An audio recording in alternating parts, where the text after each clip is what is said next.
This is for the creators. So we're in the studio today with Joel, Chidi, Sydenham. Big up. I'll jump to. Thanks for having coming me, guys. down, man. Yeah, no problem. Thanks for having me. So happy to have you. We're big fans of your work on Instagram, and we just want to Thank delve you. into the mind of Chidi. Yes. Feels like there's a lot to unravel there. Good luck. Definitely. So can you tell us a bit about yourself and Yeah. what you do? So I'm a visual artist as well as a songwriter and a poet. I say visual artist because I'm a painter, but I use like other mediums as well. Like I incorporate like photography into my work. I do like collages as well. So I just say visual artist to like encompass all that. I'm completely self-taught. Like I did a degree in chemical engineering, Wow. but I've just always drawn. I've always like, I did art classes as well when I was younger.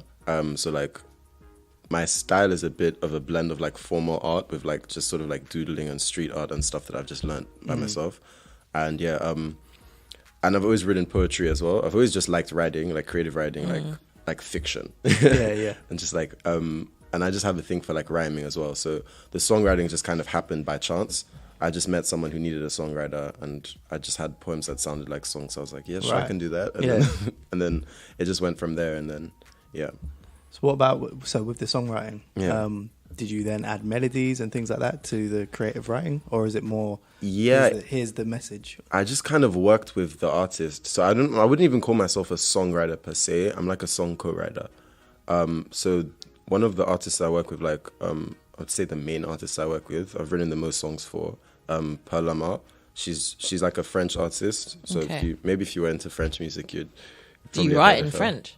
Franglish. Sometimes I like a couple words. I throw in a couple words, but my French is not excellent. Like, but I understand it and I can speak it. But Okay. yeah. So like with her, she'd probably give me like half a song or like a half-written song, or she'll tell me where she's going with it, but she just can't find the words to sort of put it like that.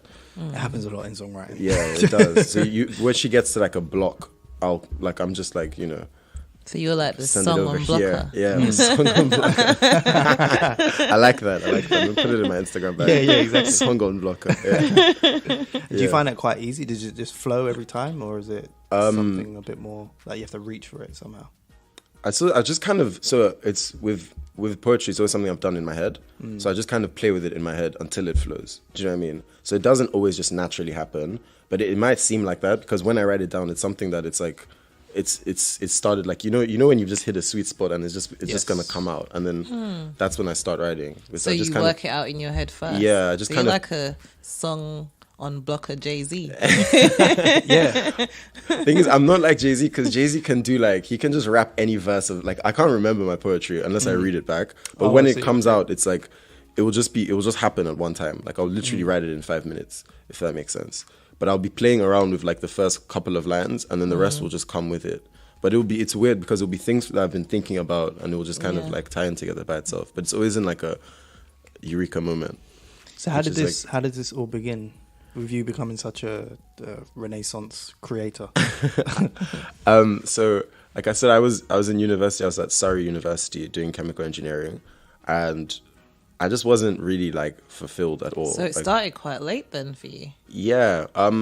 To be honest, I've had flashes. So like when I was a child, I wrote a book from my primary school, and my primary school decided to publish it, and we did a play on it in school. And, Oh, yeah, wow.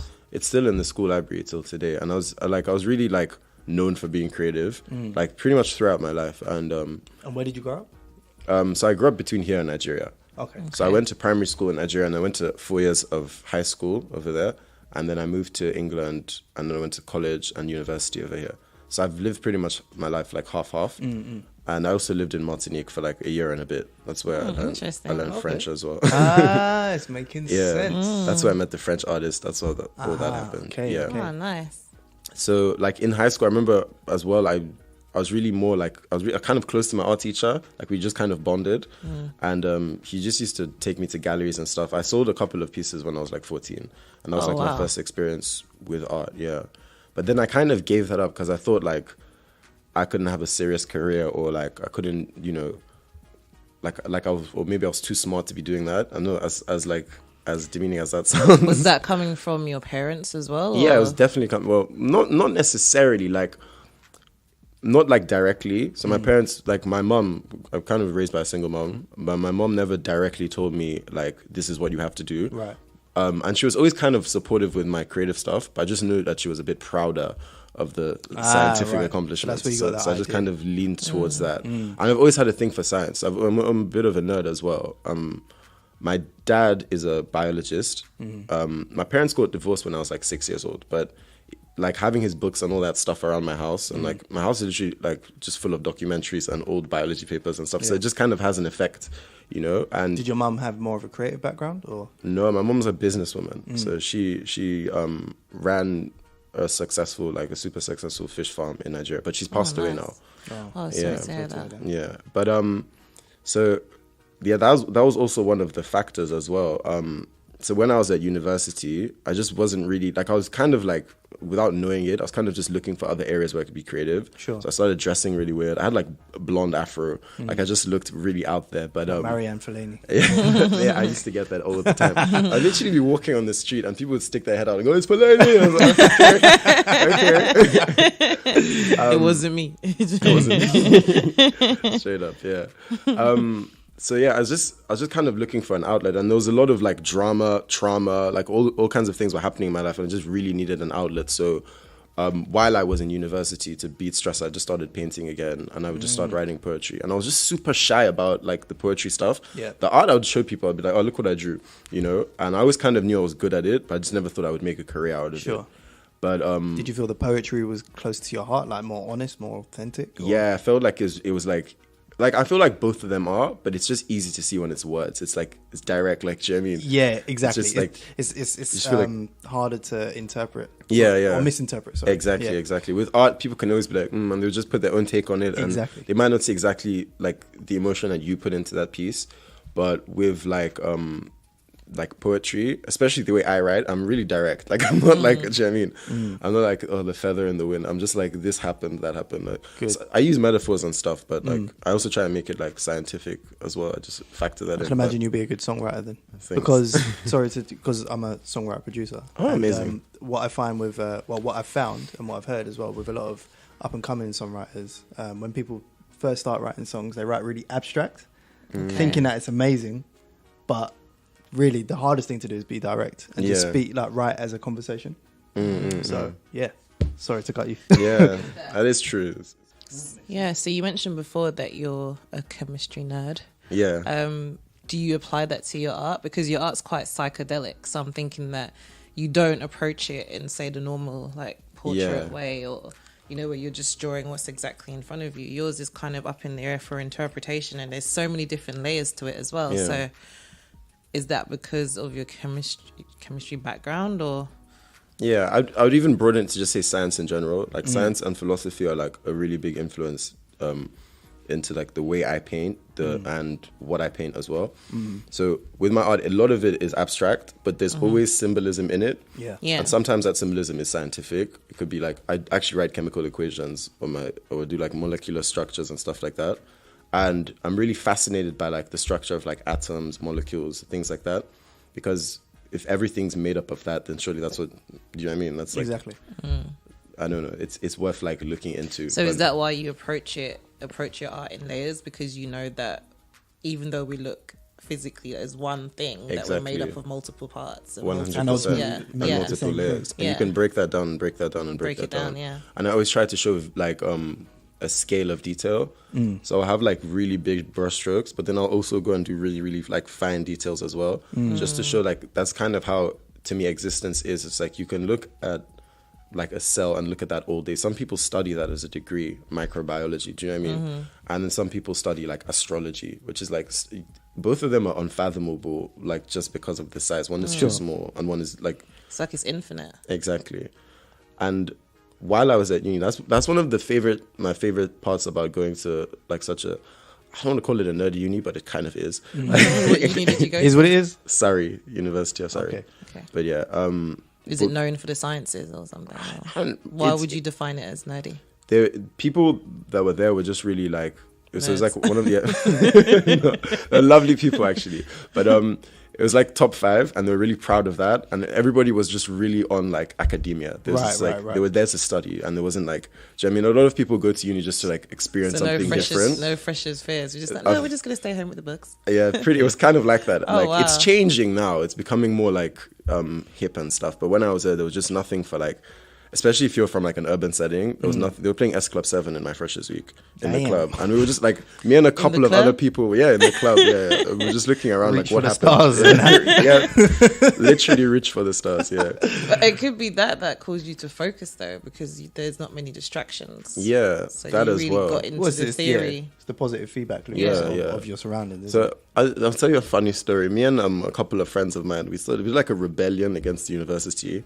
So we decided to just throw our own party, and we made T-shirts. We literally invited everybody. It turned out to be really cool. Like a lot of people actually came to it because there was just nothing there.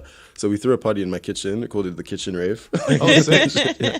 I don't know how we did it, but we had like food, free alcohol. Like we just kind of hooked it up. But like, I feel like that like vacuum of nothing to do sort of like kind of forces you to be like enterprising and creative, and restriction breeds creativity. Exactly. And I feel like something was born in that kitchen rave, even though it was like the silliest idea. That like unlocked something in your mind. It did. I was like, because I was looking around, this place was full. I didn't know anyone in uni. I was like, how did I do this? Like, should I even? But then, yeah, I feel like I went off topic. What was I talking about? It's fine. it's So all at on- what it's all on point did topic. you, was it after uni that you decided to take your art seriously and start to show it to the world? At what point did you say to yourself, now that I'm comfortable with what I'm doing, I'm good at what I do, and I want to show it to other people? Yeah. Okay. Cool. So like, it was more like, so during second year of uni, I went like traveling because I was stressed out. Like the whole thing, like chemical engineering, like it was just I wasn't handling the pressure very well, so I just went traveling during the term. Where did you go to? Was it like a gap year, or is it literally? No, it was just like legit for 2 weeks. But it was my sister's wedding,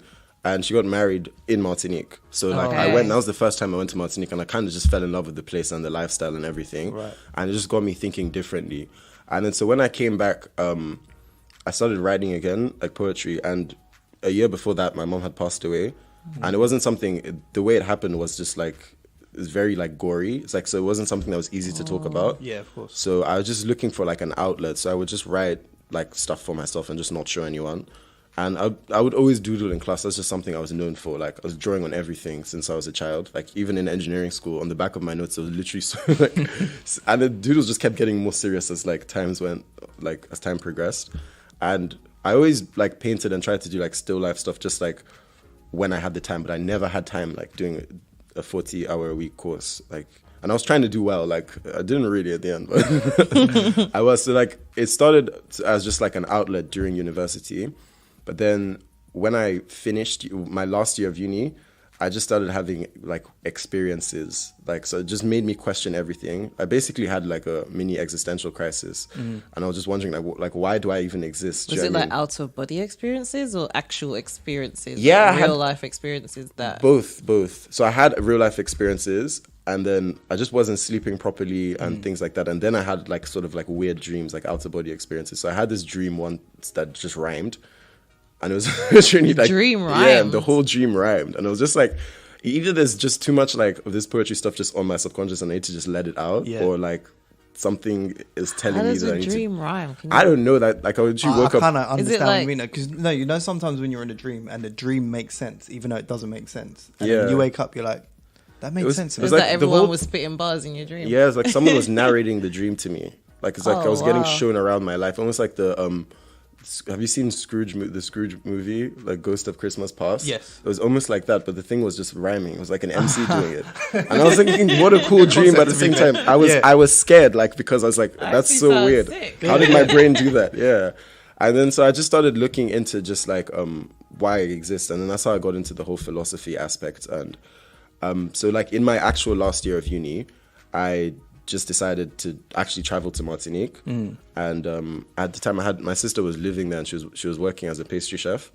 And, Where is Martinique? Caribbean. It's in the Caribbean. Yeah, I just wanted people to hear. Yeah, it's in the Caribbean. It's near Saint Lucia. That's Yeah, probably a yeah. better known island, and it's still a part of France. It's French, yeah. Yeah, so I went there, and I was doing French classes, and it is like, it's weird. Like France is super socialist, and because I'm a British citizen, they were paying me to do French classes. So I just had like a wonderful loophole while I was out there. Yeah, I was just getting paid to learn French. I was like, okay. Thanks. And Books ticket to Martinique. So next year we go to Martinique. Bonjour les amis. Record the whole podcast out In there French. while we're Yeah, learning French. expand, man. We're going global now. so like at the time I didn't even actually finish my degree. I left it like on because I genuinely wasn't in a place where I was mentally good enough to do it. Like I was just kind of all over the place. I was like in bits emotionally. You had trauma, like your Yeah, mom exactly. And I hadn't dealt with it properly. I was still like in denial about most of it. So in my mind, I was just going to Martinique just to like get over stuff and then come back and do. I only had one bit of coursework left, which everyone says I'm stupid for leaving, but I've done it now. It's like it's all done. I'm just kind of waiting for like certificates and stuff. But I did my dissertation, which I thought that's the chunk of it, right? And then after that, I just didn't have anything left to give. Like, but I had one more coursework, which was kind of like essential. But I just like I told my the lecturer that was head of my department, like, listen, I can't hack this course. Like, I need a break. And he was like, just do the last thing. I was like, I can't, like, but they gave me like extenuating circumstances. Of course, yeah, I came back, like when I moved back to England, I did that like within like the first couple of months of me being here. And so I'm just kind of waiting for my degree now. Oh, so this is So recent. it's quite recent, yeah. It was 3 years ago, yeah. Wow. So I haven't been doing this for very long. It just kind of happened. Like, it's really crazy. Sometimes it finds you. Whatever your dream is or passion is, Exactly. it will find you. Exactly, or what you're supposed to be doing. Because I had no idea about all of this. But it feels like there's a lot in your head, man. Yeah. And you just needed to open the tap. Yeah. Need And an literally it outlet. comes out. Sometimes it's poetry, sometimes it's songwriting, sometimes it's psychedelic art. Exactly. And yeah, so while I was in final year of uni, I had this friend, Debs, and we just used to draw together and just like get stoned. That was like our thing. Like, it's like I probably shouldn't say that. I'll just call him Debs, Mysterious Debs. Okay, Mysterious Debs. He was also an artist, but like he's also studying something engineering related. But he found like a good balance. And he's kind of doing both at once, which I kind of really admired. And then we just used to draw together. But then I just found it's like so relaxing, and I kept thinking to myself, some people get to do this for a living. Like some people get to do something relaxing for a living. Whereas with engineering, it's like I could always kind of do it, but I found it so stressful. Like from 9 a.m. to 4 p.m. stress. Do you know what I mean? Everything about it was just like stress, and that's one of the reasons I even like started smoking. I mentioned getting stoned because I just found stress. just to relieve the stress. Yeah, Because escapism. I was never like that before university. And even with my art, I do it completely sober. A lot of people think I'm on psychedelics because I make psychedelic art. I was gonna ask that. No, I've literally like I've like experimented once or twice, but I've never like it's not something I do regularly. And this was only because I kept meeting people through my art that were like, yo, you should try this or you should check this out, or like, do you know what I mean? And do you think that opened up different parts of you in terms of creatively, or I feel like it Did it help? affirmed parts of me that were already open. They just kind of opened by themselves. I feel like maybe it was just the stress that opened those parts of me. oh shit, It was yeah. just Because they say that pressure though, I was because under. when people who have dissociative identity disorders, it's usually because of stress, because our mind is able to split into different compartments, and it splits especially to deal with stress. So it's almost like a protection mechanism. So maybe your brain did that unknowingly, and that's when the art came out. Yeah, It started to flow out of you. sounds like it makes sense. It's like escapism. So there's one part of your personality that comes out, because there's actually a lady who has about 12 different personalities, and she's an artist, and all of them draw completely different. Yeah, they have different styles. They have different styles of That art. is And fascinating. you speak, and then she has a daughter, and some of them don't even recognize her daughter. So when she's in another personality, she doesn't even know who her daughter is. That's pretty deep. Sometimes I feel some like of them I've have fascinating. some of them have raised the daughter, but not as their own. Yeah. As something completely external to them. But she's like a well-renowned artist, Yeah. Wow. and There's, like when you see the work, it's just like yeah. completely different styles. just shows you the power of the mind, man. It's just insane. Yeah, It There's, is. there's a movie based on the same kind of thing. It's a thriller, but the same kind of premise. It's called Split. So obviously split personalities, but yeah, literally those personalities don't know each other. yeah. And it's great. Yes. And most of the times it's because of trauma. So usually people who have DID experience things like paedophilia and things like that in their past. So it's a way of blocking it out and protecting themselves. So those personalities come in whenever you're going through something difficult, and they take over, and it's like amnesia because you wouldn't remember what they did. Yeah, that's really interesting. When I was in uni, I used to go around calling myself Joey Savage, and I had this like alter persona that I just invented that when I was in uni. That didn't really exist before, but I feel like it was a way of me sort of dealing with like socializing, as while not really in the mood to. I just putting on a mask. Yeah, kind of. It was kind of a mask. That's what it was, and I was known in uni for being like the guy in the party, like literally. Especially because everyone, that's why I kind of call it a nerdy uni, because it's like I shouldn't have been known for that. But like no one was trying to go out. So. Right, exactly. But yeah. Joey Savage is here. Yeah, it was kind of like that. It was a little bit like that. Yeah. So at what point now did you start showing your work? So like I used to show it to the other guys that lived with Debs, like his other housemates, and they used to just give me really positive feedback. So I think they were just really nice guys, because when I look at that work, it wasn't. It was a bit. And as well, I started an anonymous blog because I just wanted to put my poetry out there. So I just started a blog, and it's now my blog. It's just chidi3s.net, but it was just nothing before. It was just anonymous. And I was just putting poems on WordPress and seeing what happened. And I kept getting followers, and people kept telling me, this is amazing, this is deep. And I was like, okay, like maybe I am talented. Do you know what I mean? And I was trying to find a way where I could use that so that I wouldn't have to sort of go into that engineering pipeline. So it's something I was thinking about for a while. And when I went to Martinique, initially I wanted to write a book. That's what I wanted to do, about just the weird experiences I'd been having. I also met a guy called Anthony who was doing a PhD in material science at my uni, and he introduced me to the concept of fractals. And we had a conversation, and we basically came to the conclusion that consciousness itself is like a fractal. What's a fractal? So a fractal is like a geometric shape with self-similarity. So like the overall pattern is reflected in all the smaller patterns that make it up. Okay. It's like you see it a lot in the psychedelic. That's why the psychedelic aspect, it comes from I actually the saw fractal conversation I had with Anthony. I'm going to try and find it for our Instagram, because there's this scientist, and basically he creates a shape that looks like a sphere, but from different angle it takes on different shapes, which kind of sounds like what you're describing. I'll have to find it and put it on Instagram. I wish I could Google image fractal for you right now, but just to see what I'm talking about. But I'll send you some images later. But if you look at my work, it looks pretty fractally. Like you can see the same pattern inside itself. Right. So if you can imagine like a simple fractal is like that. Like if all those little squares were exactly the same rectangle as the big square, it would be a fractal. If that makes sense. Right. Okay. Yeah. Okay. But it, like when you see the ones online, they're like really weird. You can get really weird, intricate shapes, but they keep repeating themselves. And it's a bit kind of how, like, to me, that's what the universe is. Yes. Because if you look at an atom and you look at the solar system, it's the same pattern. It's just something spiraling around the center. Yes. And even like a cell, like, and because I've had all this exposure to all these scientific concepts, it's easy for me to put those kinds of things together. But I started to think about it like at a lot more spiritual level than like before, because I don't know. So did you explore into like sacred geometry and all those kind of things? Exactly. And that Fibonacci sequence. Oh, okay, right. And that's where the psychedelic part comes out. Yes. Because I feel as if like if I'm just not capable of expressing what I've like found or what I've experienced on that side of like with like science, if that makes sense. So if I try to like write equations I think that's what like Einstein was trying to do. Right. He's like a big inspiration to me. It's weird. I've always kind of like looked up to Einstein since I was a kid. I read an Einstein book, and just the way he comes up with his ideas, he's like a daydreamer. And just that's kind of how I think as well. And that's one of the things that motivated me to think that I could be a scientist. Right. Even though he wasn't successful as a scientist. Like he also didn't finish his degree.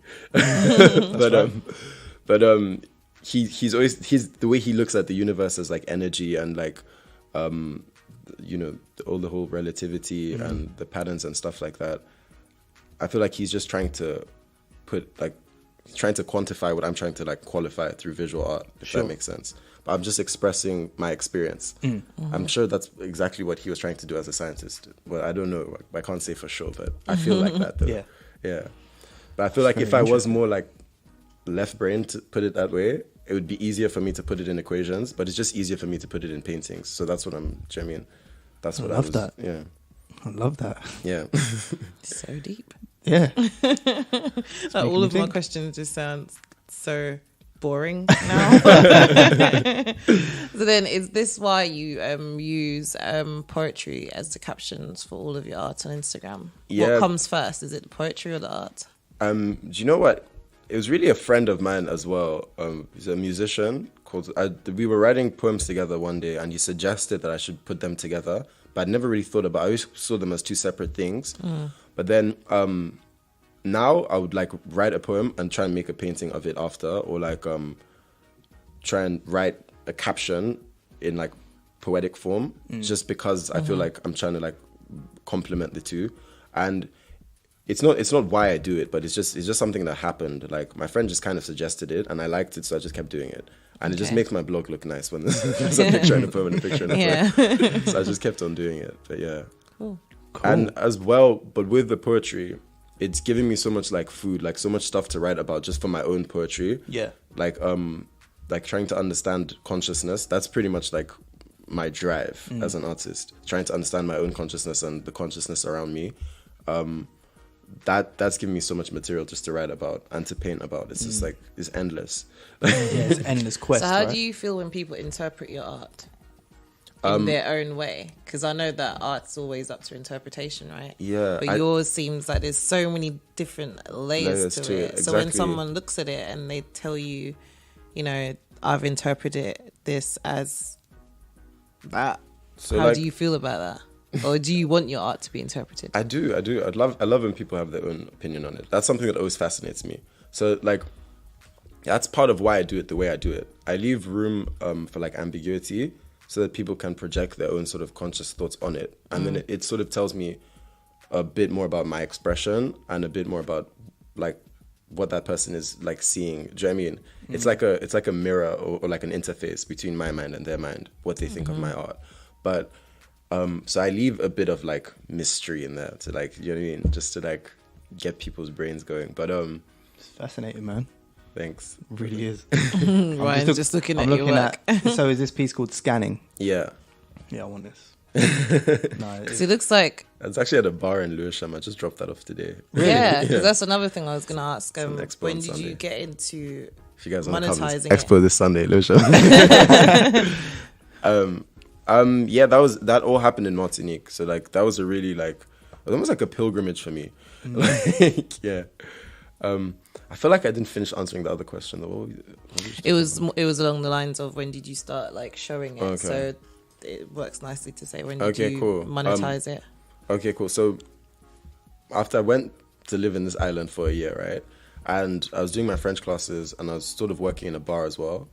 And while I was doing the French classes, I kept just introducing myself as an artist. And I was like, this, I'm just going to do this. People were like, what did you do in London? I didn't want to say engineer because I wanted to like sort of change the way I thought of myself. change the Yeah. narrative. Yeah, so I was like, I'm just an artist. So you So I- reinvented yourself. Yeah, so they just so they basically, because I was from London, they just got excited that this artist from London. So someone actually asked me to do a commission for a husband, and I was like, what? Like, What, without actually seeing anything? Just off the basis that you said you're an artist? Or did yeah, they see yeah. something? She saw some of my Oh, work. okay. I had this folder. Oh my god, I had this folder that of like little small drawings I just carried everywhere, and I was like, look, I'm an artist. Oh, like dope. that was like my passport validation. Yeah. that like, check me out, I'm an artist. And then yeah, she wanted a drawing. It's actually still on my Instagram. So Jimi Hendrix. And I also like I just had fun with it. So I was like, I'm just gonna go for it. I took the money. I was like, I needed it as well. And I just did a Jimi Hendrix drawing the way I would like draw Jimi Hendrix, and she loved it. Like, she even paid me extra, like on top of what. Yeah, so I was like, okay, upon this is- delivery. yeah, so I was like, okay, this is That's when it something I made can do. sense. Yeah. So then I started, and then I started putting my work on Facebook and stuff, and people were just asking, are they for sale? Are they for sale? And then I was like, yes. Do you think it's because you finally own the fact that you're an artist that 100%, you were that- able to just start yeah, doing it? I feel like you definitely have to like see yourself as what you're trying to become, like 100%. Because that's what people buy into, right? Yeah. Because art is art, and not anyone can do art, but anyone can apply paint to a canvas. But it's the story that people buy into, isn't it? It's who you are and 100%, the meaning, 100%, and the interpretation. what you're actually putting into it. And yeah, I and wrote, plus that's there's only one of those. Exactly, it's an original, exactly, and it does look like Jimi Hendrix. It's pretty cool. She liked what I did with the colors as well. I wouldn't like for super bright colors because Jimi Hendrix is someone that I like. Him. Very He's just vibrant. There you go. cool Yeah, guy. he was very vibrant. Yeah. So do you like license out any of your work? Because I know that you designed for the organization that you work for. Can you tell us a little bit about that? How does that work? Because like the hat that you're wearing. So And the hat that you gifted us as well. yeah, Thank you. okay. So this hat is part of like a wonderful social enterprise that a friend of mine called. Well, he's like a friend of mine. Jack Fellows. He started it, and it's a social enterprise.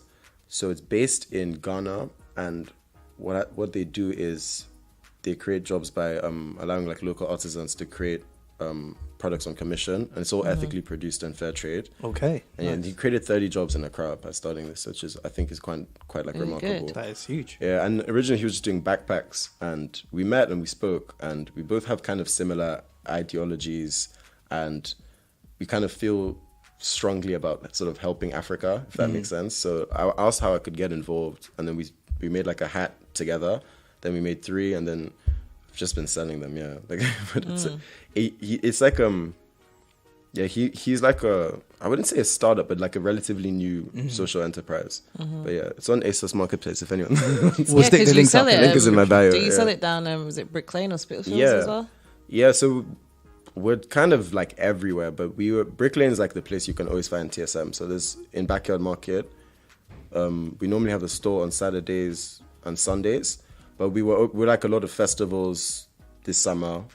The only one I went to was We Are Festival, which was like the first one when the hats were launched, and that's when me and Jack really spoke about the brand. And since then, I've been working with the brands doing other things, just because it's something I really believe in. Yeah. I just like the idea that you're sort of helping like people have work and work that they can take pride in, and work that isn't like the ticker box, like doctor, lawyer, like Sure. Yeah. So when you say getting people into work, is it the people selling the clothes, or is it? No, the thing is, I help sell the clothes as well, but it's the people who are actually producing the clothes. Got it. So everything is handmade as well. So it's like, if you look at the backpacks are really amazing. They make like these waterproof backpacks from like African fabrics and stuff. And you can actually like, if you go on the website, you can actually see people making them. What's the website? thesocialmercenary.com. Thesocialmercenary.com. So it's like I feel like it's just a unique way of giving back to society. And Jack also works with another enterprise that goes and helps renovate factories as well. So Okay. yeah. Nice. So just making a big impact. Like, Awesome, man. Definitely. Cool. That takes us nicely into discussing the most creative thing Yes. Yeah. that you've seen in a while. What's the most creative thing you've seen in a while? it was just a phrase. It was written I'm not sure exactly where it was written. I think it was like Vauxhall or somewhere. I can't remember, but I remember the phrase. And it said, I'm not lost, I am here. I just thought it was so dope. Like it just made me think and stop. And like it moved me, if that makes sense. It makes you present. Yeah, exactly. It makes you. It brings you here. It brings like, you here. Yeah, I'm not lost. I'm here, because you can feel and like then you have to look around and be like, well, yeah, I am here. Like this is exactly. How can you be lost if you're here? Do you know what I mean? exactly. I It's love so that. true. Yeah, that's very thought provoking. Yeah, I'm not lost. I'm here. How about you? Well, in terms of what I've found, there's this artist. It's on our Instagram page. Yes. And well, it's not an artist. He's a sculptor, and his name is Julian Vosadandre. And basically, he's able to create these sculptures that, when you look at it face on, they become invisible. Oh wow! It's incredible. And it's created through using loads of different metal plates, and they're aligned in a certain way. So literally, the sculpture will be right in front of you. You can see it. You know that it's there. But when you look straight on, and at it, it disappears. It's just like an optical illusion. Yeah. And I feel like that as well. Like those kinds of things. That's what I'm trying to do. Maybe not as well as him, but just play with people's perceptions. Yes. Like, what am I actually looking at? Do you know what I mean? And then that's how I feel like more people should be at reality. Because that's what I happen to have. Like, that weird experience in uni just made me question everything. Like, what is actually in front of me? And then I started to look at it on like a chemical level and on like on an atomic level and every different kind of level. And I tried to incorporate all that back into the art. Like, there's this thing I tell people a lot about a tree. And it's where like a lot of like, because I used to be like quite like a radical evolution science minded, like, and then now I'm more like open to just everything. Okay. And it was because I was doing a chemical balance around the tree one day. I was just sitting in the park in my uni, and what we do as chemical engineers, mostly chemical balance, is just see what goes in and what goes out, like chemically. And I was looking at a tree, and I was like, asking myself what goes into it. It's just oxygen, water. It's pretty straightforward. You learn this in primary schools. But oxygen, water, light, and air. Photosynthesis. Yeah, so that's pretty much the raw ingredients, and like some micronutrients in the soil or whatever. And then what comes out of it is like wood, like this stuff. Like I just think like that's the most efficient process I've ever seen. And there's no waste. There's no like, and the rest is food, like fruit that you actually eat. Yeah, I find that amazing. And it's like exactly. And at Just the time, the fact that trees produce food. That's exactly, just- and air. exactly, and it just comes from a seed. You put a seed in the ground, and the rest just happens by itself. And I was thinking like, I'm trying to like at the time I was designing like a plant for like a project, for my uni. But I was thinking like, I know all this stuff, and I can't design anything nowhere near this sufficient, and this is just happening by itself. So just. Again, the crisis. I was like, "How did I evolve? Why did I evolve? Right. Why am I here? Am I here? Like, am I real?" And is chemistry the most sufficient way to answer that question? Yeah, no, not really. Now I'm looking more into like philosophy and spirituality and stuff. Yeah. Chemistry was just something that I just had a knack for in school. Like I was just good at it. But I feel like when you study chemistry, like pretty much any science, when you get to like the core level of it, like when you're thinking about what's actually happening, it's like it just makes you think about life differently. So when you think about the way things bond, and like I was like bonding a lot in my poetry, because it's like I have a poem about a proton, even like being positive and negative and things like that, and like it's just the way things are attracted and repelled. It just makes you think about life completely differently. Yeah, because sometimes I think about life that way. I feel like we're everything and nothing at the same time. And that's exactly what, 100%, yeah. Because when I think about it, it's like it's endless. Exactly. But then it could just be an illusion at the same time. There's an interesting At the same thing. time is the key thing you said there. Exactly. Because it can actually be at the same time. Yeah, literally. I just feel like sometimes I literally feel like, you know, when they say, what's the word for it? That this is, it starts with S. Simulation. A simulation. Oh, simulation. That sometimes I I feel was gonna like say this something is just a simulation. Like, are we actually here? Because then when I dream, because we were talking about that this morning, it's like, I used, like are we in I started our watching dreams videos as well? like that on YouTube. And then you start thinking, you know, if we're all just energy anyway, so technically our dreams can be just as real as real life. And your mind doesn't know the and difference. which one is the dream and which one's Yeah. real life? So that when you start thinking deep like that, and I'll just remember what we were speaking about this morning. So the theory was, because you know sometimes you'll be in a dream, and in that dream you want to go to the toilet. Oh, okay, things like that. And it feels super real in the dream, and you wake up, you're like, oh shit, like. So you're kind of awake in the dream. You're awake in the dream, and that you feel it. But so the theory is, every time you go to the toilet, you're actually dreaming in like an alternative like dimension. Yeah, you're just so it's which one's the dream and which one's Yeah, real exactly. life. Yeah. You could be thinking that you're in the dream, but that dream could be another dream in a dream, and Inception. it's just endless. Yeah. And when you think about frequencies and the fact that everything's operating at the same time in the same space, it makes me think: is the dream just that I've just gone down to another dimension, like you know, and I'm just experiencing that element of my life? Because one of the things I always get is deja vu, and I can't explain sometimes how I know things, even things that I've never been exposed to in my life. Yeah. And it just makes me think like, where did that come from? And then you see some children who come back and they tell stories of like a life that they've never even lived. Yeah.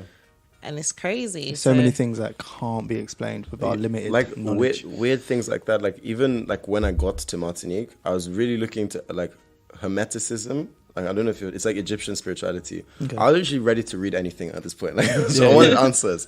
But when I got to the island, my nephew, who was living there at the time, he drew like the Eye of Horus, and he literally gave it to me. And his explanation for what it was like, oh, it's a mountain or something. I can't remember, but it was literally the exact shape of the Eye of Horus with like all the detail, everything. And I was like, what? It's not I just watched a video like about that, like just before I got on the plane. Nuts. Yeah. and it's crazy. Like, And what? And he perceived it to be something completely. yeah, he was like, "Oh, I drew a picture. It's the mountain and this and that and that." I was like, "Okay," but I literally was gleaming at me like the eye of Horus. Do you know what I mean? And I kept having things like that. So I just Have you read the Celestine Prophecies? no. You should check it out. Yeah, definitely will. Yeah, it's like they say that it's fiction, but for me, I think it's real, and I think Alex spoke about it as well. But Yeah. it's such a deep book because it talks about energy Yeah, and how it all interrelates. And like for me, like I love plants, yeah, and I know that my plants respond to me. yeah. Most people think I'm crazy. No, But I like. I know for a fact that whatever emotion I'm going through, my plants are going through it. Like this year has been not great for me, and none of my plants have flowered. And I'm talking they- like orchids. they They can flower. feel- they can They feel have the their energy blossoming in the room. season. My orchids have not flowered this year, so I know that my energy is low. Yeah, So, and that's kind of what the Celestine Prophecy talks about. It talks about your energy, and I've always had a connection with plants. Like I've got like 13 plants, and Yeah. I literally have to restrict myself from buying them. one. Yeah, But there's a lot of data around that anyway as well, because it's a massive trend in the workplace that like the more plants that you have, the better higher the energy. productivity That is. might just be like oxygen. That's what I used to think before. Like, but like because they just produce oxygen, so Yes. they make the air like nicer. But it's Better, like, yeah. But like it's like I've seen videos or like talks about like people saying negative words to a plant. Yes, and I've saying seen it positive too. words to a Water, plant we've and seen saying the water water. as well, yeah. yeah. And that I feel like that's very true. Like everything does have energy. Exactly. And you think about what a word is, it's just vibration of air. It's no Exactly. different from like the same Wi-Fi that your phone gets. And it's like that makes something react. How come, like, do you know what I mean? Absolutely. And I always felt like plants are like the most intelligent things. I don't know why, but it's like, think about what they do and like how like their houses, they're just naturally houses for birds. They're just naturally food for us. They're just, do you know what I mean? And like, as well, like I read something somewhere. I don't really know where. I can't quote a source for you, but about how like in forests you can measure electrical current from trees to trees. So people think like trees are communicating via like this root network. Yeah, I've underground. heard that as well. So it's like they I don't know, like they'll know when storms are That's coming the or sort of something, I thing don't know. that explore. Because even like if you take it all the way back, our grandparents and our elders thought this way. That's Yeah, why they were exactly. so connected to the earth. And Animism, so, right? Yeah, That's that. I would say and like even like when have you heard of like Dr. Sebi, and he talks Yeah, about yeah, like, I the have food as well. that The we holistic- eat the and holistic healing and energy stuff like things like that. that. So a lot of the food that we're actually eating, thinking that it's natural, is chemicals Yeah. that they didn't actually exist in the past. Yeah. And even like I worked at the Royal College of Physicians, and they had a really big medical garden, and in the garden they actually most plants we're supposed to be allergic to, but then be genetically modified so that we can eat them. So things like carrots and that were poisonous in their natural state. But a lot of them have been adapted so that we can eat them. So even like when you look at a Starchy lily, foods the and reasons stuff why like they that, have yeah. like pollen and things like that, also Yeah. obviously for the insects, but it's also a mechanism to protect themselves because they can't move. So remember, plants are stationary in the ground, so Yeah. they have to find. That's why They have like to adapt, rosebuds yeah. have like the Thorns. thorns and that to like prick you and things like that. Yeah. It's like the pollen was designed to like stain your not stain your clothing or do Yeah. something to the animal, so it Give would you be hay fever. poisonous to different Oh yeah, So they things could, like that. That's regurgitate. their Yeah. survival of the fittest, right? Yeah, yeah. So that's why some survival plants eat mechanisms. insects and plants Yeah. do different things, but mankind has over time genetically modified them. So a Yeah. lot of the things that we eat, we're not supposed to eat, which is why Dr. Sebi says they're actually chemicals and not food. But because we've been so used to them being food, Yeah. we can't tell the difference. Like that's another like interesting. So like right now, and it's a big part of my art. Like I would say like I'm an animist in the sense where I think everything has consciousness. So like if everything is energy, like obviously there's levels to perception. I feel like everything has a different level of perception, even individual people. But I feel like everything has consciousness, even like rocks, even this hat, everything. And I was looking into the holistic healing and feng shui and things like that, because feng shui, it's like they always tell you like cities, just like the biggest cities, they always exist by rivers. And Yeah, that's right. It makes sense, like in terms of like a river is like a natural source of water and it's like good for transportation and stuff. But still, it's like I feel like the energy as well has an a elemental thing to it, yeah, I think we've As a kind of factor. found our topic, guys, yeah. without Honestly, choosing the topic. Yeah, yeah. Well, I don't know what the topic is, but it's something Yeah. to do with as energy and art. as well. Like one of the things that made this like a paradigm shift in my head from like just thinking scientifically to just being more open to things like symbiosis. I don't know if you've ever witnessed that. So I literally watched a bee, like I get bored and I just stare at stuff. But I watched a bee fly from one flower to another. Yeah. That process itself, and I was thinking about it like on an evolutionary basis. A plant and an insect, there's completely different species. But how have they evolved to the point where they're codependent on each other and they coexist? But And also, one's literally dependent, like the flowers can't reproduce without the bee. The bee is essentially the penis for the flower, you know. And the bee can't survive without that flower reproducing. So it's but just also like when you look at it's like an plants organ, in is it UV light, that they have landing strips. It looks like landing strips for the bees. for the bees, exactly. So they know they've exactly, and then it's just weird things like that. But it's the food chain though. Yeah, You know. But it's It takes how all that's of it. evolved over time, yeah. isn't it?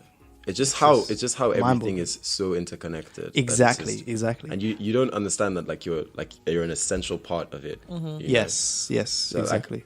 But I mean, that comes down to the whole point that everything is the same. I mean, Yeah. I've always said this to people, like, we're all energy, we're all vibration. We're just vibrating at different Frequencies, levels and yeah. frequencies. And even down to music. That's what music is. Music It's is just just vibration. vibration. So the lower the 100%. tone, the slower the vibration, the I higher feel like it is. when a song vibrates at your frequency, that's when you like it. Exactly. Do you know what I mean? Like, Which is why there are certain songs that are keyed into certain tones, like megahertz. So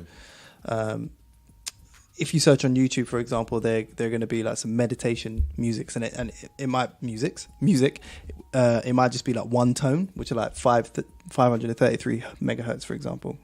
And should I say 533? yeah, I just have a thing for that number. It's weird. Yeah. that's nuts. Okay, so See, you're connected. madly. So so that tone kind of gives you a certain feeling, and then there's other tones as well.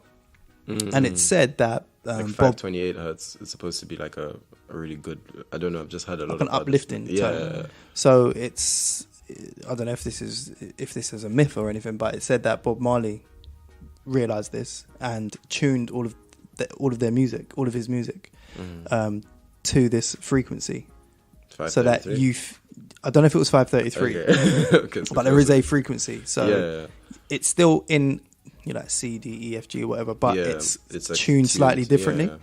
I've And heard it- about this before. Yeah, so on a molecular level, it uplifts, and you don't realize why. Among it being 100%. like But it's some of the best also songwriting like, ever done, but 100%. How You- people play with our subconscious mind, because the subconscious mind is just constantly just filtering and filtering and filtering. and like it's- ads it- and mainstream media. yeah, and it stuff like doesn't. that. It doesn't. It's not biased. It just records. Yeah. yeah, it's a So, camera, exactly. Literally, whatever Input you and do, output. And I feel like that's why there's like niche music. So there's like a certain type of person that's gonna like a certain type of like weird or out there quirky music, and there's like commercial music.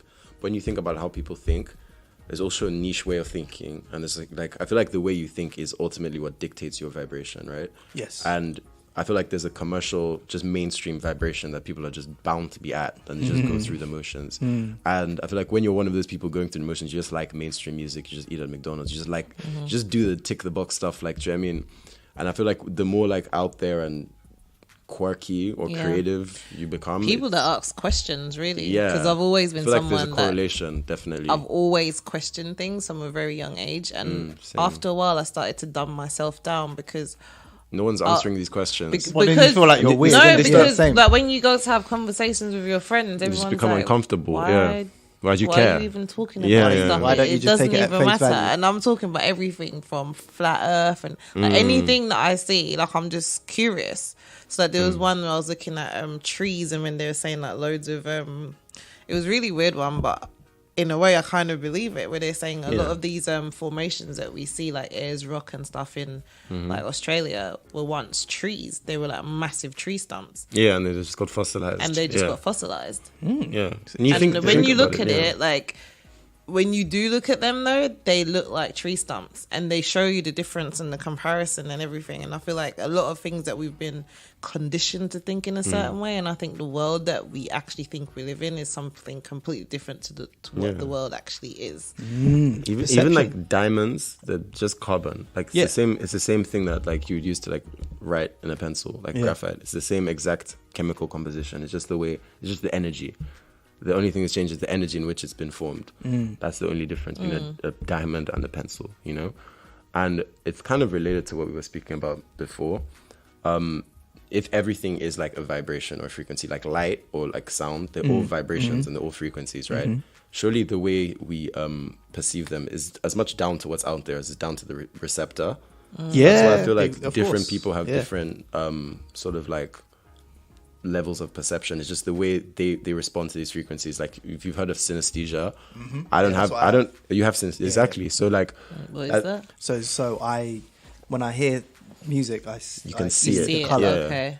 That's what Pharrell has that. Yeah. Okay, Kanye so West the term has for too it. as well. Yeah. But lots of artists have that. But it's like they're just perceiving the same frequency, but you're seeing it as a visual thing rather than an audio thing. Yes. So it's like your senses have just readjusted to do it a different way. Yes. For whatever reason. But also, I was reading an article today about children with autism because they're usually very creative in one specific way. Yeah. So they'll just They can be really they'll have specialized at stuff. photographic memory, Yeah. and the way how they break things down is not the norm. So you can perceive them as if there's something wrong with that child, but it's can just see that that they it could- view the world in a completely different way to to everyone the norm. else. Yeah. It doesn't mean that there's something wrong with them. It might be that there's Yeah. something wrong with us. Yeah, I think autistic people are like genius. They They're have genius, genius level yeah. perception at something. Yeah. Because I was watching this family, and it was a household because I was watching Extreme Home Edition in America. I like watching it. Basically, where they go and they build houses for families. But this family had like 5 children, and all of them were autistic.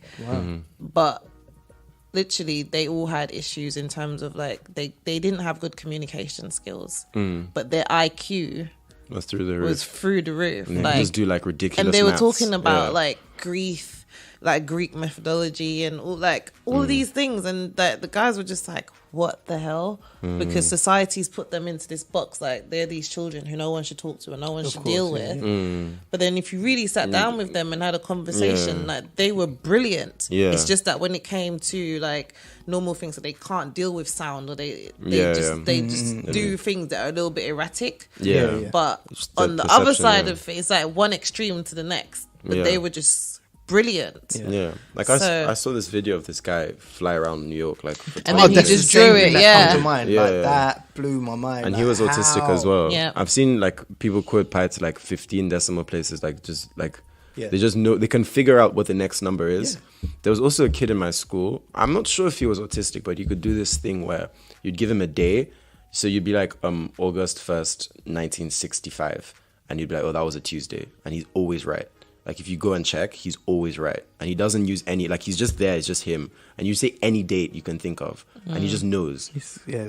And but he figures it out in his mind. He thinks about it. So he goes, it was a Wednesday. I don't know how he can do He it. does some So- kind of calculation or So something. do you think? Like I was sitting there with this boy, like, like for like 10 minutes, asking him random dates and just checking on my phone. And I was like, Yeah. like it was incredible. Do you think at a base level we all have these abilities like that, Yeah. and it just takes something to either overcompensate to reveal it? To stretch your perception. Or it Yeah. can be the other way around. Because I remember, like I said, I'll go into conspiracy theory, and there was this like African tribesman, Credo Mutwa. I don't know if you've ever heard of him, but he kind of brings he's like in charge of keeping all of the past history of the tribe. Okay. So he said that when he was younger, I remember in Africa where his parents never allowed him to get vaccinated. And then he realized that all the children that got vaccinated, he was able to see things That they weren't able to see. And then it was something like all of the elders in Africa were like very much against, because the vaccination in some way dumbs us down. Because you're thinking about it, like, why do we really need to get vaccinated? Well, I mean, there's medical. There's loads of all these medical, but if you think of things like, Have you read Alex Rider? You know the Alex Rider series. There's a book called Invisible Sword, and it's just about how the evil guy. It's a fake James Bond for kids. sort of Oh thing. yeah, I've seen it. But yeah. there's Not an seen it, actual I've seen book the book. about how Yeah, yeah. vaccinations were used to for this mass Sure. sort of conspiracy. But it's such a genius way if you did want to do something like that. I'm not. Yeah. I'm not trying to inspire any evil geniuses. No, but it's Like, just, it's do just you know what I things mean? like Just that, put like- something in the vaccine, and you could spread like. Sure, of yeah. course. Like how much of our I just brain think do that's- they say that we use? Like Yeah, 10%. 10%, and some say 7. Yeah. So what else is there? Yeah, What what was are we that not film, perceiving? with, Exactly. Scarlett Johansson. And I feel like it's our perception that's limited. And Well, then it's, yeah, perception and going back to my reception. colorblindness thing, I'm just thinking like what the correlation between what's there, what's out there, and what we can see, and like they were saying, so like a regular human being has three properly developed cones. A colorblind person has like 2 and maybe not 1 not properly developed cone. And so like a butterfly has 5 and a dog has 2, but a mantis shrimp has 16. So like when a dog sees a rainbow, it just sees blue and green. And we see 7 colors, and a butterfly sees like 9, and a mantis shrimp sees like 23. So there's 23 colors in its rainbow. And so it's like, what is like What What is else what is is out colorblind? there? yeah, Yeah. that we're just not Exactly. able to see. It's the same as sounds. Like up to a certain note, we can't hear it, and dogs Yeah. can. Yeah. Yeah. So, like you said, it's about perception and then 100%. reception. But it's Yeah. also like when you think about aliens, because I've always believed in aliens. I feel like you'd be ignorant to think that we're the only thing in that this existed. universe. Yeah. And I Well, just we feel are. like they operate on a different frequency to us, Yeah. and they're alien because they're not of this planet. Yeah. I feel like we're born, but our body is a reflection of the planet. So it's a reflection. Well, of look, if we traveled, when we travel somewhere, we'll be alien to something else. Exactly. Right? So, it's So I just feel like stupid to think. a lot of otherwise. this, I think a lot of it is ignorance is comfortable. Yeah. Sometimes it's Yeah, just people a- just ignorance they're afraid, is bliss, they're right? afraid of that So- sort of like not knowing feeling. Yeah. Yeah. But that's like Afraid of being insignificant. yeah. I think that's more. But I what feel it like is. it's you. It's like she said earlier. You're everything and you're nothing. I feel like you feel like it'll make you feel just as significant as insignificant. I feel like that's what life is about. That sort of balance Yeah. between knowing that everything is about you, but nothing is really about you. Like It's one of them things like how can you think it stops at you? Yeah, But like that's like. Have you seen that graphic of the cell carrying dopamine on no. a strand of? Yeah, I'd have to say. I'll put it in the description. Oh, cool. It looks like something from a Pixar movie or something. Yeah, like that. yeah, Like, yeah. And it says you are watching happiness because it's That is literally the sensation in the brain. That's what's Dopamine. happening. Like Ooh. it's I like nuts, stuff but it like looks this. like so. It's like a massive ball of dopamine, and then this cell just like just carrying carrying it like that. And it's like, why is that any different to like, what we are? We're Like, doing, yeah, exactly. It's crazy. Fascinating. And it's Yeah. doing that to make you happy. And Yeah. sometimes you don't realize what you're doing or why you're doing it, but you don't think of yourself as part of the bigger system. No, exactly. I mean, there's so many layers to that, but ultimately, it's about stories that we believe in, and the narrative that you believe in defines the life that you live. Yeah. So, and 100%. with narratives, have codes and conditions or rules that people abide to or not.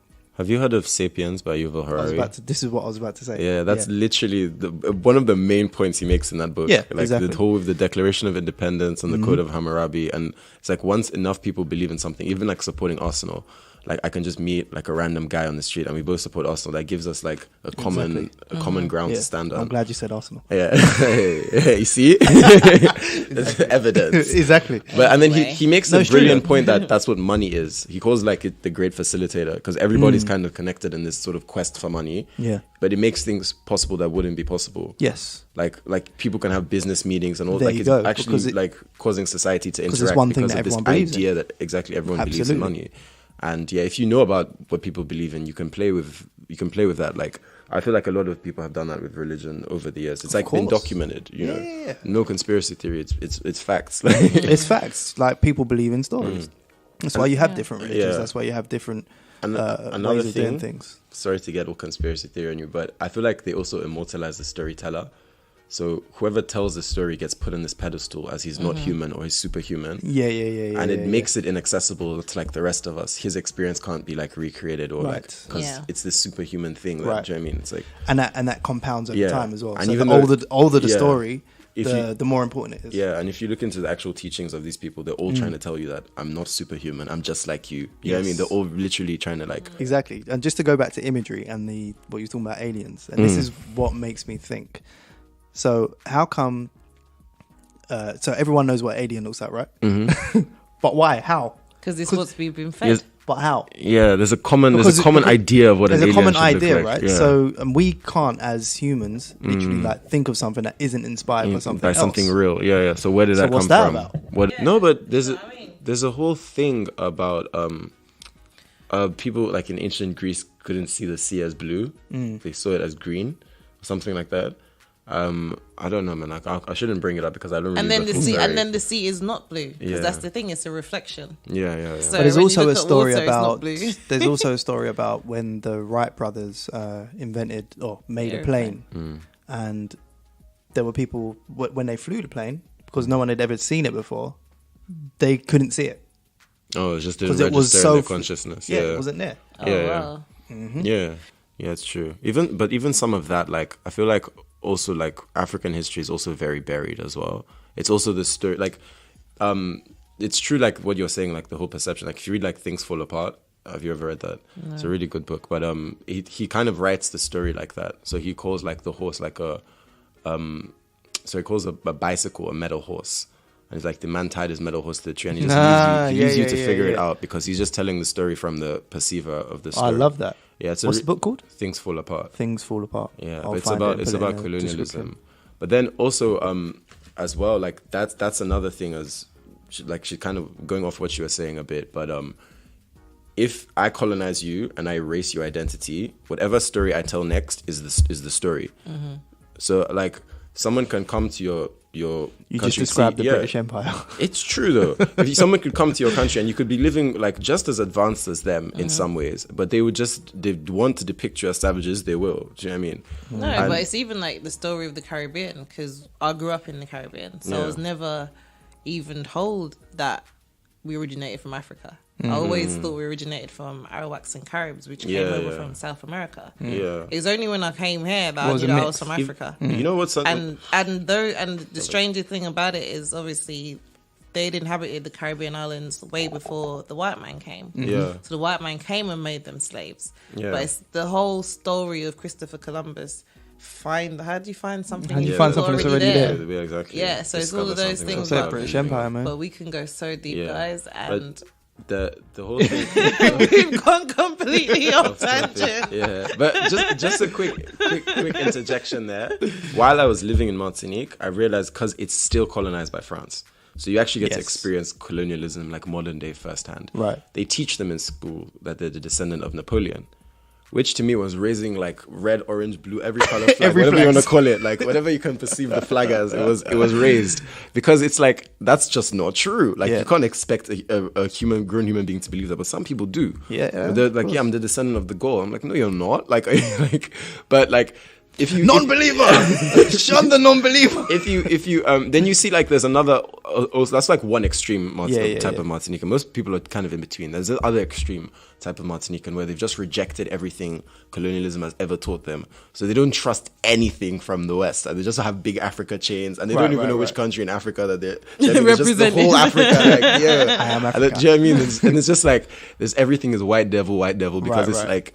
It's gone from one extreme Yeah, to the because other. it's just like you just want to reject. You can't like take bits and pieces of the truth. It's like, Yeah. oh, you told me like, But I think that resonates for most people from the Caribbean islands because our history has been erased. When you go back to Africa, you can see remnants of who you are. But when you're in the Direct. Caribbean, it's like all of our history has been wiped out. So we don't 100%. even know. We got like, lost in the Atlantic. yeah, we don't even know what our heritage should be. So when you're in the Caribbean, you find that you take influences from anything, mostly from the television or from America or from England. Wherever you end up, that's your influence. So it's like when you look at like Africans, that's why I say sometimes it's difficult because we didn't bring over the African heritage in terms of like naming ceremonies and knowing which tribe and stuff we're from.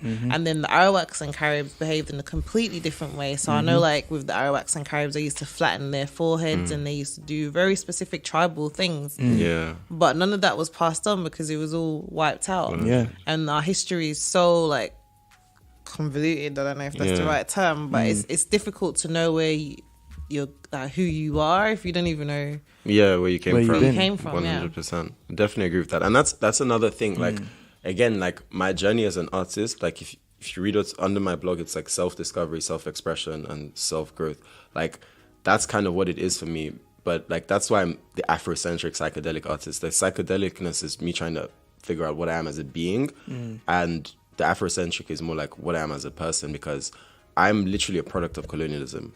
Like I would not exist without colonialism, and that to me is like I have to kind of look into that. Like so, I had to look into Same as African us. history, and do you know what I mean? Like I have to look into things like slavery because it's part of who I am. Like my dad went to Nigeria as like a missionary for like the war, and he was representing the British Empire when he went. Do you know what I mean? So it wasn't like you know, he just wound up. You know what I mean? It's like it's directly linked to colonialism. So it's like it's not even that off topic because it's a big part of my inspiration, like African history, and you know what I mean.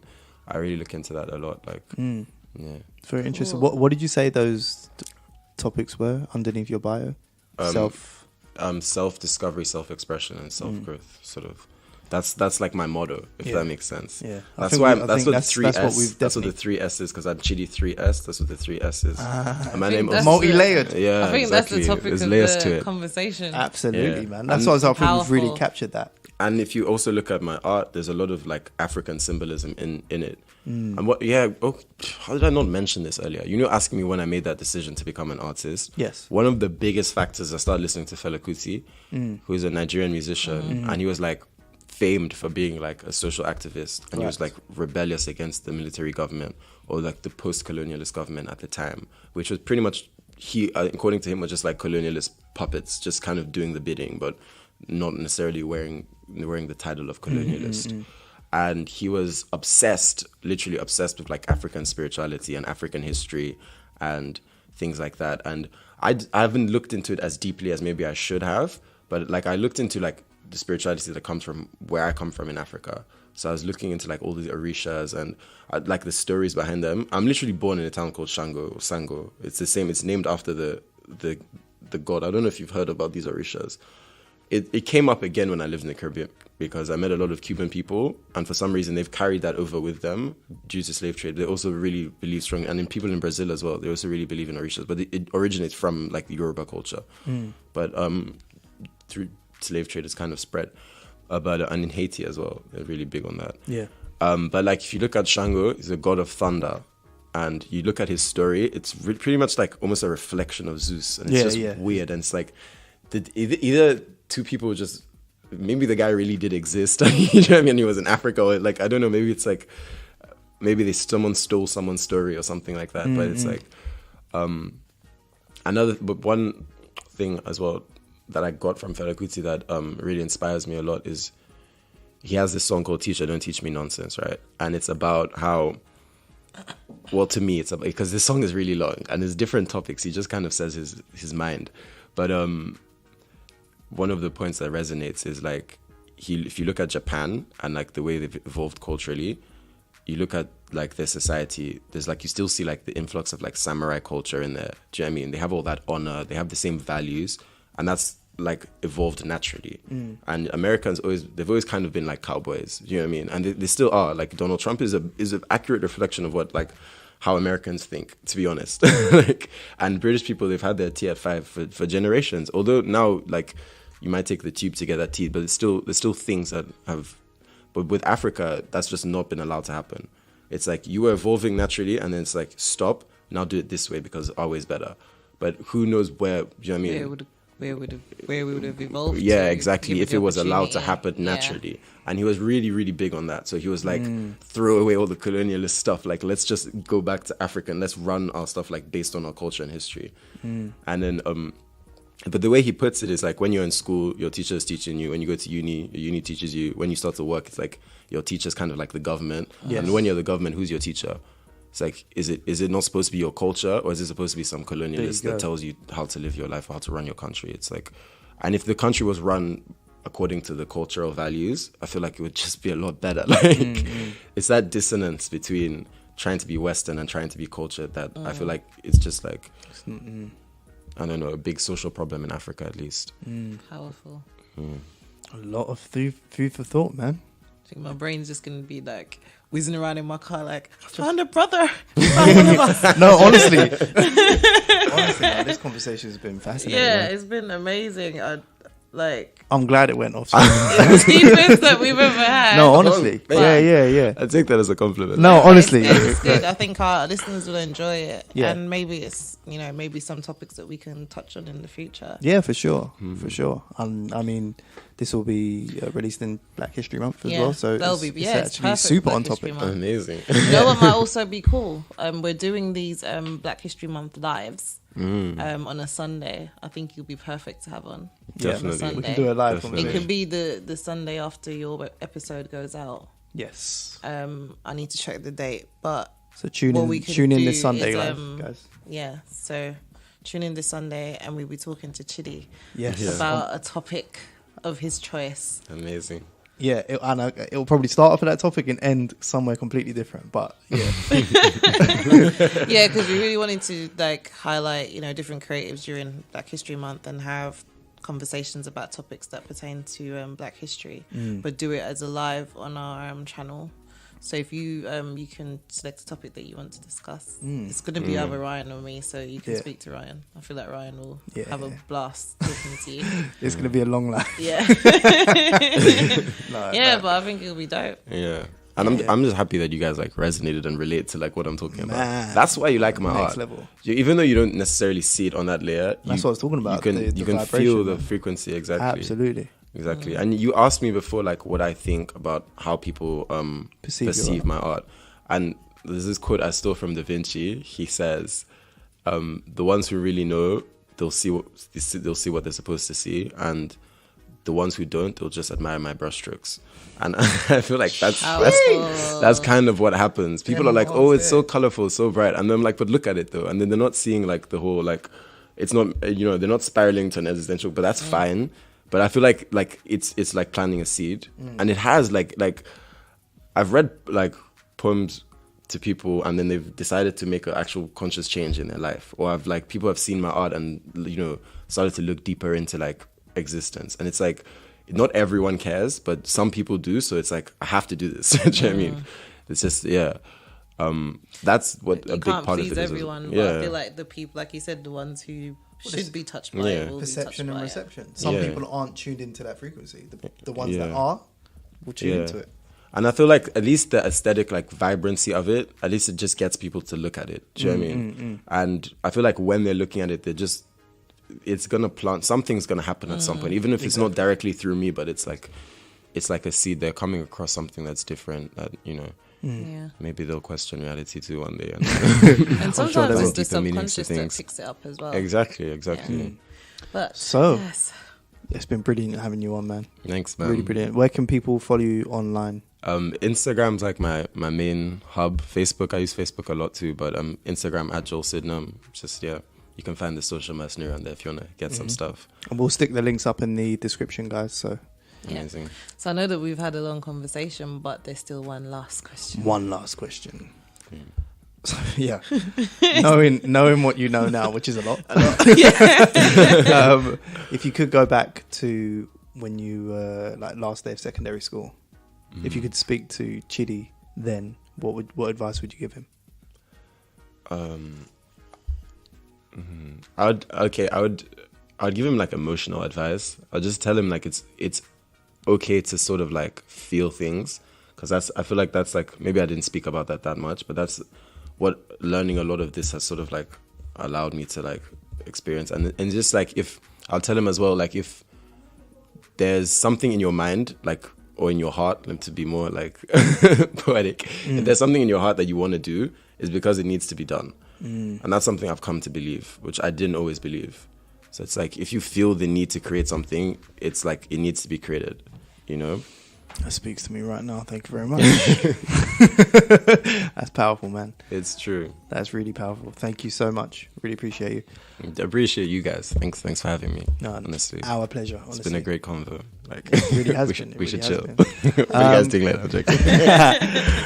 Guys, thanks for listening. I'm sure you found this as fascinating as we did. And if you didn't, then you're not on the same frequency. Follow us on Instagrams at For The Creators Podcast, on Twitter at @for_the creators. Hit us up in the DMs. Remember to subscribe, follow and share this episode if you found value in it. Check out our other 40 odd episodes as well, and yeah, get in touch. Yes, guys, this has been a powerful conversation. If you didn't realize, Ryan and I were in our element. So as usual, guys, remember to subscribe, recommend, and share the podcast as much as you can. And we value your ears, so tune into the next episode. Thank you very much. Bye. Cheers. Bye. Thanks. That was